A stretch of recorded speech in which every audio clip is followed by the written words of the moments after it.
চলে এসেছি রান্না নিয়ে। আজকে আমি এমন রান্না করেছি, লাউ ডাঁটা তো সবাই ভালোবাসে। আজকে আমি রান্না করেছি সিম বেগুন, হ্যাঁ, বড়ি দিয়ে লাউ ডাঁটা তরকারি করেছি। তার সাথে আছে লাউ শাক করেছি, এই যে লাউ শাক করেছি। আর মোচার ঘন্ট করেছি।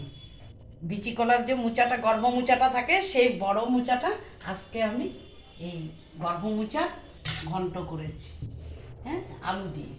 এত ভালো লাগে বলার মতন না। বিচি কলাটা এটার মধ্যে এই লাউ ডাঁটার তরকারির মধ্যে রাঁধুনি আর কালো জিরে সম্বার দিয়ে, আমাদের 12 জিবি তো সেই সম্বারটা দিয়ে যদি বড়ির লাউ ডাঁটার ঝোলটা করা যায়, তার মতন আর স্বাদ কিন্তু পাওয়া যাবে না। না খেলে বুঝতে পারা যাবে না। তবে তার সাথে আবার গন্ধরাজ লেবু, এই যে ছোট ছোট করে কেটেছি। গন্ধতে মানে এত সুন্দর গন্ধ, আর কি বলবো।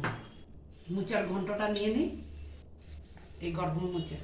এখানে নবদ্বীপে এই গোবিন্দ ভোগের মানে গর্ভ মোচাটাই ভোগের থালার মধ্যে না দিলে হয় না। এই জন্য গর্ভ মোচা এখানে খুব পাওয়া যায়। আর তার সাথে আছে শুকনা লঙ্কা। আজকে আমি দুপুরের রান্না এই করেছি। জয়নিতা, রাধে রাধে।